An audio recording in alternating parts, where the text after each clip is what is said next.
நன்மைகளில் சிறந்த நன்மை தந்தையின் மரணத்திற்கு பின் தந்தையோடு நட்பு கொண்டவர்களோடு மகன் அழகிய முறையில் நடந்து கொள்வது என்று நபி ஸல்லல்லாஹு அலைஹி வஸல்லம் அவர்கள் கூறியதை தான் கேட்டதாக ஹஜ்ரத் அப்துல்லா இப்னு உமர் ரலியல்லாஹு அன்ஹுமா அவர்கள் அறிவிக்கிறார்கள்.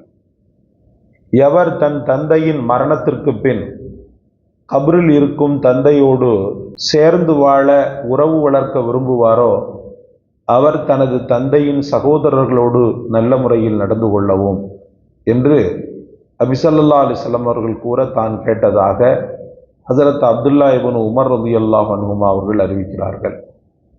தனது ஆயுள் அதிகமாக்கப்பட வேண்டும், தனக்கு தேவையானவை அதிகமாக கிடைக்க வேண்டும் என்று எவர் விரும்புகிறாரோ அவர் தன் பெற்றோரோடு அழகிய முறையில் நடந்து தன் சொந்த பந்தங்களின் உறவு முறையை பாதுகாக்கவும் என்று ரசூலுல்லாஹி ஸல்லல்லாஹு அலைஹி வஸல்லம் அவர்கள் கூறியதாக ஹஜ்ரத் அனஸ் இப்னு மாலிக் ரலியல்லாஹு அவர்கள் அறிவிக்கிறார்கள். முஸ்னத் அஹ்மத்.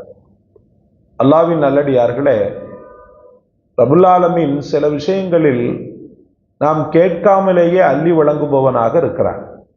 துஆ தேவையில்லை, அதற்கெல்லாம் பெரிய பெரிய ஔராதுகள் ஓத வேண்டும் என்ற அவசியம் இல்லை. ஆனால் இந்த ஒரு சில தன்மைகள் நமக்கு ரிஸ்கில் அபிவிருத்தியை ஏற்படுத்தக்கூடியதாக, ஆயுளை அதிகப்படுத்தக்கூடியதாக இருக்கிறது. அப்படிப்பட்ட ஒரு அற்புதமான காரியம்தான் தன்னை பெற்றெடுத்த தாய் தந்தை இடத்திலே ஒருவன் சரியான முறையிலே நடந்து கொள்வது. குறிப்பாக தந்தை இடத்திலே, தாய் இடத்துல அங்கொன்றும் இங்கொன்றுமாக அந்த தாயினுடைய சிறப்புகளை எல்லாம் சொல்லி சொல்லி சொல்லி சொல்லி தாய் பாசம் ஓரளவுக்கு சமூகத்திற்கு இருக்கிறது, இல்லை என்று சொல்ல முடியாது. ஆனால் தந்தை அப்படின்னு வரும்போது ஒரு டிஸ்டன்ஸை மெயின்டைன் பண்ணிக்கிட்டே இருப்பான், ஒரு தொலை தூரம் இருந்து கொண்டே இருக்கும் சகோதரர்களே. அது சிறிய வயதில் அந்த தந்தை காட்டக்கூடிய கண்டிப்புனாலா, அல்லது இவ்வளவுதான் இப்படி பண்ணதும் இப்படித்தான் நீ பண்ணணும், இப்படித்தான் இருக்கணும்ன்ற அந்த வரையறையோடு தந்தை வளர்ப்பதாலா என்னவோ தெரியல. அது இவன் கேட்டதெல்லாம் சில தந்தைகள் மட்டும்தான் வாங்கி கொடுப்பாங்க, சில தந்தைகள் அது உனக்கு தேவையில்லைப்பா, அனாச்சாரமானது, அது வேண்டாம் அப்படின்னு சொல்லி தடுக்கிறதுனாலயா என்னன்னு தெரியல. தந்தையின் மீதுள்ள பாசம் சமூகத்துல குறைந்து கொண்டே வருவதை நம்ம பார்க்க முடிகிறது சகோதரர்களே.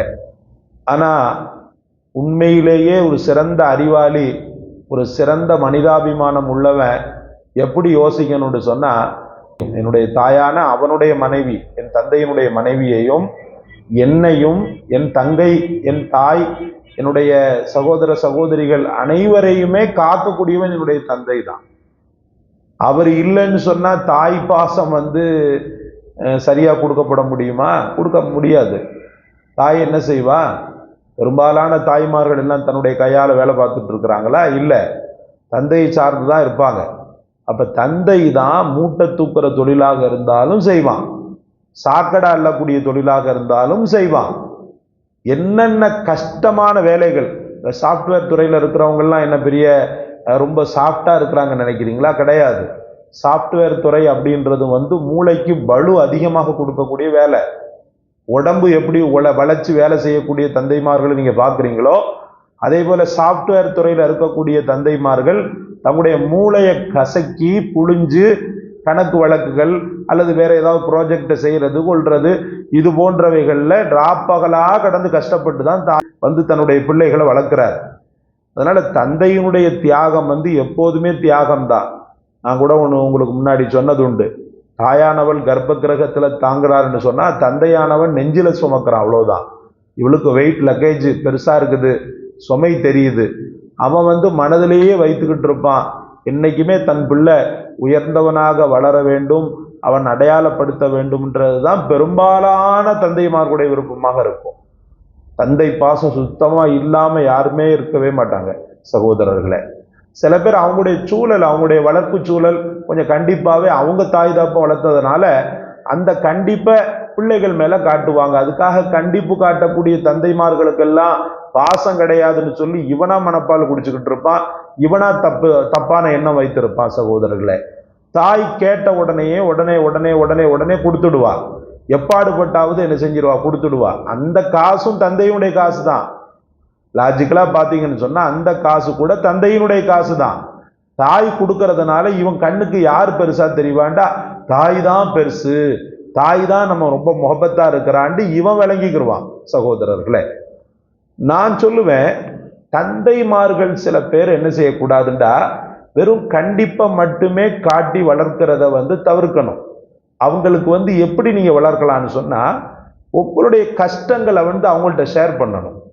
சில பேர் சொல்லுவோம், நம்மளே கூட சொல்லியிருக்கோம், நான் பட்ட கஷ்டம் என்னோட போட்டு என் பிள்ளைக்கு தெரிய வேண்டாம் அப்படின்ட்டு. அது முட்டாள்தனத்திலே ஆகப்பெரிய முட்டாள்தனம். தான் படக்கூடிய கஷ்டத்தை பிள்ளைகிட்ட சொல்லலைன்னு சொன்னா பிள்ளை எப்படி ஒரு நல்ல வளர்ச்சி பாதையில செல்வான்? ஊதாரியா தான் இருப்பான். வலி வேதனை அவனுக்கு புரியாது. எங்க வாப்பா அவ்வளவு கஷ்டப்பட்டு, நேற்று ஒரு காணொளி ஒண்ணு கண்டேன். குத்து சண்டைக்காக ரிகல்சல் எடுக்கப்படுது. ரிகல்சல் எடுக்கப்படும் போது ஒரு தந்தையும் மகனும் என்ன செய்யறாங்க, தந்தை பெரிய வீரர், குத்துச்சண்டை வீரர். அவர் பிள்ளைக்கு மகனுக்கு சொல்லி கொடுக்கிறார். மகனுக்கு சொல்லி கொடுக்கும் போது கிக் எப்படி அடிக்கணும், எப்படி முகத்தை பார்த்து அடிக்கணும், அதாவது காயம் படாதவாறு எப்படி அடிக்கணும்னு சொல்லி கொடுக்கிறார். சொல்லி கொடுத்து உச்சகட்டமா என்ன பண்றாருன்னு சொன்னா, அவனையே அடிக்கிறார். அவனே என்ன செய்யறார், நான் உனக்கு அடிக்கிறேன் பார், உனக்கு கிக்க அடிக்கிறேன் பார், அந்த வலியை பொறுத்து கொள்ளணும், அதே போல நீ என்ன செய்யணும், குத்தணும் அப்படின்னு சொல்லி குத்துறாரு. குத்த குத்த குத்த குத்த குத்த அந்த மகன் என்ன செய்யறான்னா வாங்கி கொள்றான். கன்னத்துல குத்துறாரு, இங்க குத்துறாரு, தோள்பட்டையில குத்துறாரு, வாங்கி கொள்றான். வாங்கி கொண்டுட்டு திரும்ப தந்தை என்ன செய்யறாருன்னா, இப்போ இது என்ன அடி அப்படின்றார். என்ன அடின்ன உடனே கையை தூக்கக்கூடிய அந்த மகன் நோ வேணாம் அப்படின்னு சொல்லிட்டு கீழே போட்டுறான். உண்மையிலேயே ஒரு அற்புதமான காணொளி. அது உண்மையில நடந்த விஷயத்தை வீடியோவா எடுத்து நமக்கு எல்லாரும் ஷேர் பண்ணியிருக்கிறாங்க போல இருக்கு. நான் என்ன சொல்ல வர்றேன்னா, தாம் பட்ட வலி தன் தந்தை படக்கூடாதுன்னு அந்த குழந்தை நினைக்கிறான். எவ்வளவு வலி நமக்கு இருக்குது, எங்க வாப்பா அந்த மாதிரி கஷ்டப்படக்கூடாது. இப்படி பாசம்ன்றது எல்லாருடைய உள்ளது. நமக்கு அந்த சரியான புரிதல் கிடையாது. திட்டுறது, காட்டுத்தனமா திட்டுறது. ஒரு குழந்தை எதை எதிர்பார்க்கும் தெரியுமா? சமூகத்துல மதிப்பை எதிர்பார்க்கும். சமூகத்துல மதிப்பை எதிர்பார்க்கும். அதே போல ஒண்ணுக்கு ஒண்ணு ஈக்குவலா சொல்றத அது விரும்பாது.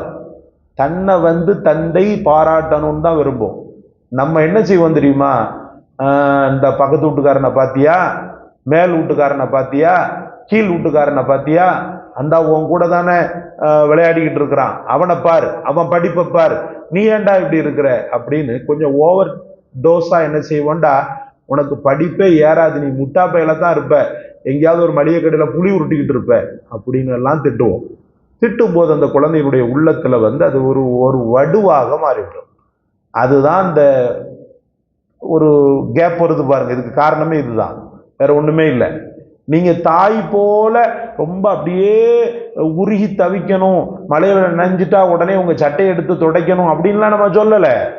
அவனுக்குள்ள புரிதலை புரிந்து கொண்டு, அவனுக்குள்ள மனோபாவத்தை புரிந்து கொண்டு, அவனை நீங்கள் கட்டுப்படுத்தக்கூடிய விதத்தை ஒரு அழகான முறையில் ரசூலுல்லாஹ் எவ்வளவு அழகா கட்டுப்படுத்தினாங்க. அவங்களோட தந்தை தானே, 7 பிள்ளைக்கு தந்தை தானே. அந்த 7 பிள்ளையில ஒரு பிள்ளைய அடிச்சிருப்பாங்களா ரசூலுல்லாஹ்?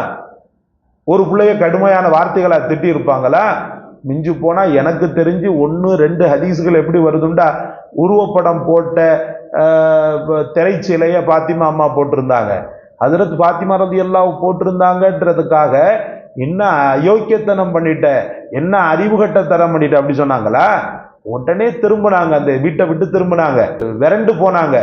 பாத்திமா நாயகி ஓடி வந்தாங்க, யா ரசூலல்லாஹ் வந்தவங்க திரும்ப போறீங்களேண்டு. இல்ல, நபி இருக்கக்கூடிய இடத்துல ஷைத்தானுக்கு என்ன வேலை, ஷைத்தானுடைய உருவப்படங்கள் இருக்கிறது அப்படின்ன உடனே ஹஜ்ரத் பாத்திமா ரலியல்லாஹு அன்ஹா அந்த திரைச்சிலையை புடுங்கி எரிந்து கிழித்து விட்டார்கள். சகோதரர்களே, அப்ப இந்த மாதிரி ஒரு டெக்னாலஜியில ஒரு தந்தை அழகான நுட்பத்தோடு இருந்தான்னு சொன்னா நிச்சய வெற்றி. அவனுடைய குழந்தைகள் அவனுக்கு அடிபணியக்கூடிய குழந்தைகளாக மாறுகின்றன, ஒரு அழகான குழந்தைகளாக மாறுகின்றன, தந்தை பாசம் குழந்தைகளாக மாறுகின்றன.